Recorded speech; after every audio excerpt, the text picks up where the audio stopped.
안녕하세요. 뉴질랜드 이민법무사 조이킴입니다. 네, 드디어 제 이민법무사 자격증이 나왔답니다. 뉴질랜드 Licensed Immigration Advisor 효정 조이킴. 네, 제 본명은 김효정이고 그리고 뉴질랜드에서는 조이킴이라는 이름으로 살고 있어서 두 이름이 다 들어가 있습니다. 이렇게 카드도 나와 있어요. 이 카드는 제가 항상 지갑에 들고 다니면서 외부에서 이민에 대한 자문을 줘야 할 때 보여드리고 시작하는 겁니다. 제가 이 자격증을 받던 날 너무 기뻐서 사진을 찍어가지고 먼저 제 인스타그램에 올렸어요. 올리면서 몇 자 글을 적는데 갑자기 뜨거운 눈물이 왈칵 쏟아지더라고요. 눈물에도 온도가 있고 그리고 이렇게도 뜨거울 수 있구나 라는 생각이 좀 들면서 지난 7년 반의 시간이 쫙 주마등처럼 펼쳐지더라고요. 지금은 제가 유학원을 운영하고 있고 그리고 앞으로 이민법무사로도 일을 하겠지만 여기에 이르기까지 식당의 주방 보조, 초등학교 이솔 보조교사, 그리고 사무직, 그리고 베이비시터 이런 일들을 좀 했었어요. 지금 하고 있는 일을 제외하고는 이 직업들이 그렇게 일관성이 없잖아요. 근데 그 이유를 생각을 해보면 우리가 커리어, 즉 직업을 바꿀 때는 기본적으로 우리가 살고 싶은 인생이 무엇이고 그리고 내가 가지고 있는 재능, 그리고 강점, 경험들을 기초로 해서 생각을 하게 되잖아요. 저 같은 경우에는 그렇게 중요한 요소들을 하나도 고려하지 않고 한국에서 사업을 하면서 경험했었던 그런 부정적인 사건들, 그런 것들을 기초로 해서 직업에 대한 방향을 잡았기 때문에 이렇게 많은 방황을 좀 한 것 같아요. 한국에서 이혼도 하고 그리고 재산도 다 써버리고 학원을 정리하고 왔기 때문에 실패자 같은 그런 감정을 가지고 있었죠. 뉴질랜드에 올 시점에 그런 어떤 실패 그리고 상처 이런 것들을 제대로 하나도 소화를 하지 못했었어요. 그 상처가 너무 생생하고 아파가지고 감히 들여다볼 용기가 없었다고 해야 될까요? 그래서 저는 이렇게 완전히 묻어두고 싶었던 것 같아요. 근데 그것이 결과적으로는 과거에 대한 완전한 부정으로 귀결이 되었었던 것 같아요. 당시에 제 과거에서 제가 건져 올릴 수 있는 좋은 것은 내 아들들 뿐이다 라는 상당히 비현실적이고 다분히 피해자적인 마인드셋을 가지고 있었어요. 그래서 뉴질랜드에서 제가 직업을 찾으면서 세웠던 목표가 두 가지였거든요. 하나는 절대 사업은 하지 않는다. 그리고 두 번째로는 머리 쓰는 일보다는 가능하면 몸을 써서, 즉 육체 노동을 해서 살아가고 싶다. 이 두 가지가 저의 목표였어요. 그래서 제가 처음으로 얻었던 직업이 바로 식당 주방 보조였거든요. 특별한 기술이 필요 없고 그리고 최저 시급도 상당히 높았으니까 저는 굉장히 행복했거든요, 그 당시에. 그런데 이 일을 왜 그만두게 됐냐면 한 6주 정도 지났을 때였는데 제가 오른손 손목이 딱 아파오는 거예요. 그래서 겁이 좀 덜컥 났죠. 저는 섬유근통 증후군을 가지고 있거든요. 관절 주변이 아픈 게 그 증상 중에 하나인데다가 제가 뉴질랜드에 가면은 식당 주방 보조로 일을 구하기가 쉽다더라 그 얘기를 듣고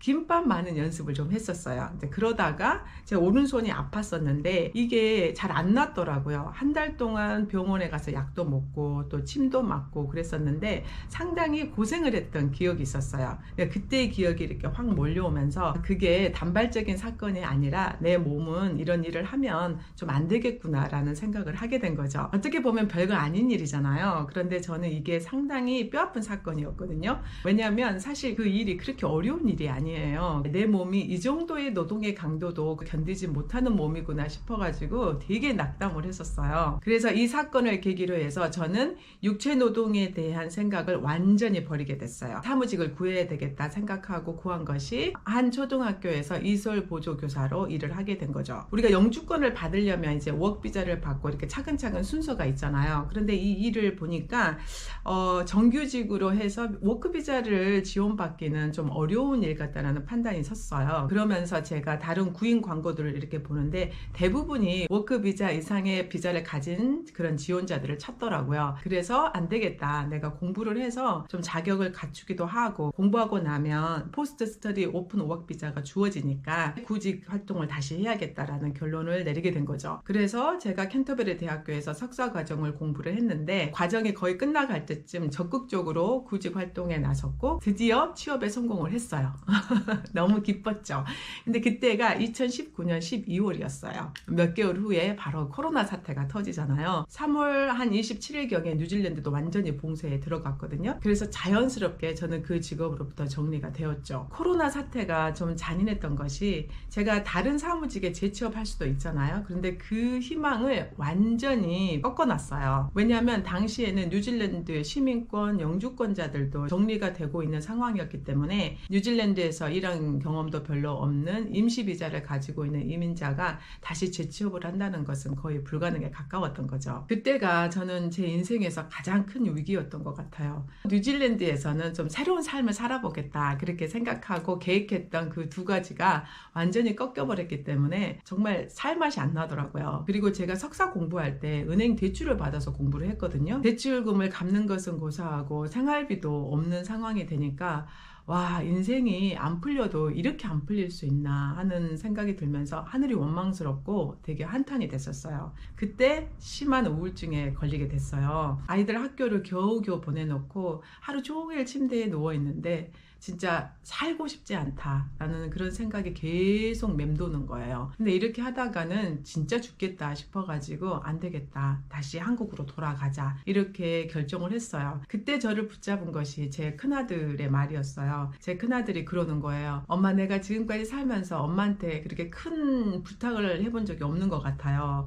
뉴질랜드 올 때도 엄마가 결정을 했고 그래서 저는 따라왔는데 이제 제 부탁 하나 들어주세요. 저는 뉴질랜드에서 학교를 다니고 싶어요. 엄마 힘들지만 엄마가 좀 견뎌주셨으면 좋겠어요. 이 말을 하는 거예요. 자식이 그렇게 말을 하니까 좀 정신이 번쩍 들더라고요. 제 친구한테 전화를 해서 나를 좀 병원에 데려가다오 이렇게 부탁을 해서 병원에 가서 우울증 약을 처방받고 먹고 그리고 상담 치료도 좀 적극적으로 받았어요. 그렇게 해서 우울증에서 이제 회복이 되었죠. 근데 그 즈음에 제가 생후 6개월 아기의 그 베이비 시트를 구하는 광고를 봤거든요. 그래서 그 일을 구해서 한 7, 8개월 일을 하면서 제가 이제 생각을 했죠. 어떻게 할 것인가. 제가 처음에 뉴질랜드에 왔을 때는 외국인이 집을 살 수가 있었거든요. 그래서 제가 진짜 오래되고 작은 집 하나를 샀었어요. 그 집이 제가 가진 전 재산이었던 거죠. 그 집을 팔아야 되겠다 결정을 했어요. 왜냐하면 이제 그 은행 대출금도 갚아야 되겠지만 얘들이 성장기에 있었잖아요. 근데 성장기에 아이들 좀 잘 먹기도 해야 되겠고 배우는 것들도 좀 잘 배워야 되겠는데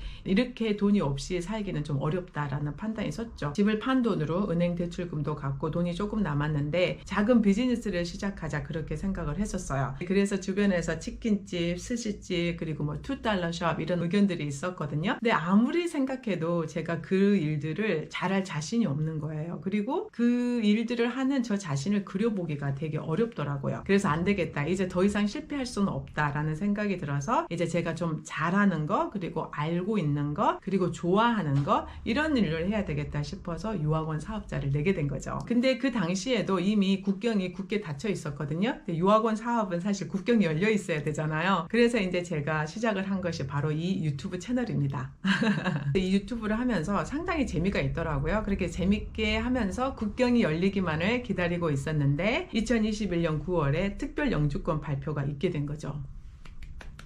진짜 사람이 죽으란 법은 없구나 그런 걸 좀 느꼈죠. 제가 이 유튜브 채널을 통해서 제 고객분들을 거의 다 만났고요. 그리고 이게 상담을 하다 보니까 유학하고 이민이 밀접하게 연관이 되어 있어서 내가 보다 전문적인 상담을 제공할 수 있으려면 이민법무사 자격증을 갖는 게 좋겠구나 라고 생각을 하게 된 거예요. 그래서 이제 저 자격증이 나오고 오늘에 이르게 된 거죠. 인생이란 것이 참 묘하기도 하고 재미있기도 하고 그런 것 같아요. 계획했던 일들이 좌절되고 실패한 것이 오히려 인생의 유익이 되기도 하고 그리고 이제 끝났다 싶을 때 또 갑작스런 행운이 주어지기도 하고 그런 것 같아요. 지난 7년 반의 시간을 좀 돌아보면서 하늘이 정말 나를 많이 도왔구나 라는 생각을 하게 돼요. 특히나 다른 사무직으로 옮겨갈 수 있는 짝을 아예 잘라버린 그 전대미문의 코로나 사태가 아니었다면 저는 어쩌면 다시 사업가로 시작하기는 어려웠을 것 같아요. 애초에 육체노동이나 사무직의 꿈을 꿨던 것이